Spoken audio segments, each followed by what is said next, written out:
ont été posées à la table du procureur qui reviennent depuis 2022. Mais jusque-là, pas encore une fois donc de choses concrètes qu'on peut retenir sur ces plaintes qui ont été déposées à la table du maître des poursuites. Oui, il s'agit surtout de l'OFNAC qui demande au procureur ou qui a transféré des dossiers au procureur pour demander à ce dernier de faire son travail.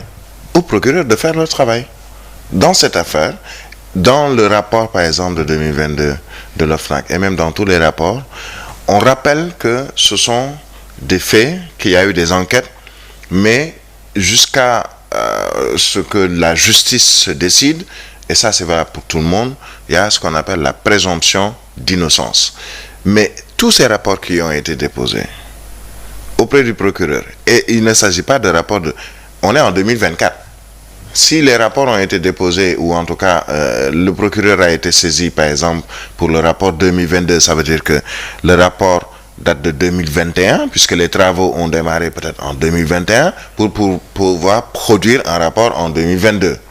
Maintenant, entre 2021 ou fin 2021, début 2022, jusqu'à aujourd'hui, qu'est-ce qui a été fait par le parquet?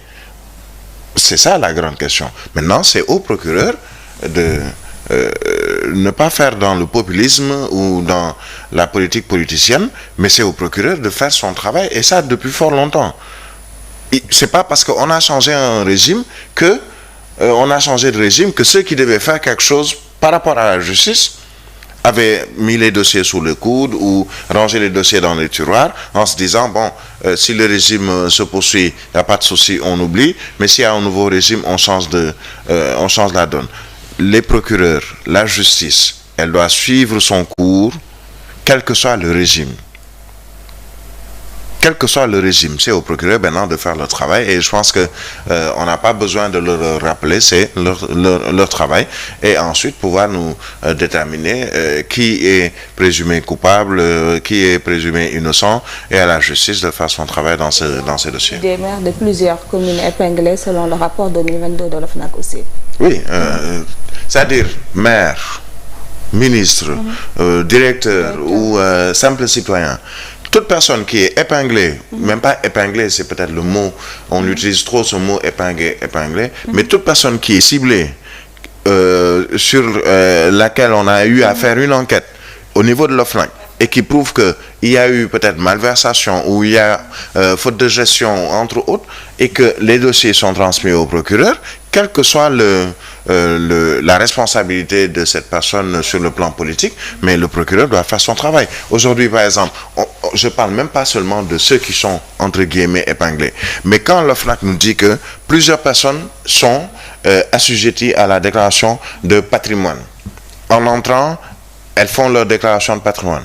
Et rares sont les personnes qui, en sortant, font leur déclaration de patrimoine. Le président de l'OFNAC a rappelé il n'y a pas longtemps qu'il faut qu'on donne un peu plus de pouvoir à l'OFNAC pour, par exemple, ne pas attendre un procureur ou d'attendre que le procureur daigne peut-être s'occuper d'un dossier, mais qu'eux-mêmes puissent enjoindre le procureur à ouvrir un dossier ou à s'occuper d'un dossier très rapidement. Et même qu'il y ait un pouvoir de garde à vue pour l'OFNAC ou un pouvoir d'arrestation pour l'OFNAC, entre autres. Ce sont des... je pense qu'avec le régime actuel, il peut y avoir des efforts par rapport justement à l'OFNAC. Et ce que j'ai compris, c'est que le président de la République a même demandé à l'ancienne présidente de l'OFNAC de lui proposer quelques solutions par rapport à l'OFNAC et surtout à ce qu'on va revoir sur le fonctionnement de l'office. On en reparle encore, cher, les accidents de la route. Avec cet accident qui s'est produit hier à Koungheul, on parlait de 9 morts. Après, le bilan, c'est... Avoir une pensée pieuse pour leur famille éplorée.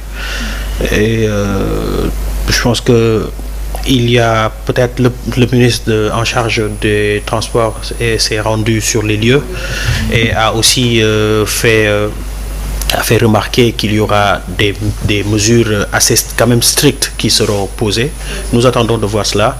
Nous en parlons depuis certaines règles, autant pour moi. Donc je pense qu'avec les mesures que le ministre compte prendre, nous verrons après avec l'évolution. Mais je pense que ça sera surtout par rapport au comportement de tout un chacun. Il faut que tout un chacun puisse être responsable de ses actes et qu'il puisse l'assumer pleinement afin qu'on puisse quand même qu'on ne puisse plus avoir des accidents pareils. Je pense que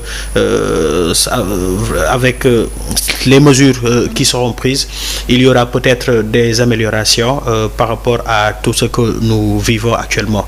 Vraiment très triste de revoir ces scènes qui malheureusement après on va dire que oui, ce sont les routes qui ne sont pas bonnes, etc. Si les routes ne sont pas bonnes, que l'État prenne ses responsabilités par rapport à la construction de bonnes routes. Et après il y a toujours, comme je le dis, la responsabilité personnelle de tout un chacun. Et pour les transporteurs, c'est une responsabilité qui est quand même assez lourde et qu'ils doivent quand même savoir et puis éviter certaines situations. Vraiment, nous prions pour le repos de l'âme des victimes et pensées pieuses à leur famille. D'accord. Le transport pour une minute, même pas sur ce sujet, parce que selon les rapports de l'enquête ou les débuts de l'enquête, on nous parle de pneus éclatés.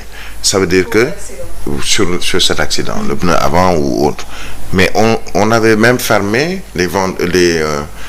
arrêté des vendeurs de pneus ici vers la grande mosquée de Dakar en disant qu'ils revendent des pneus qui sont usagés, qui sont juste rafistolés, etc.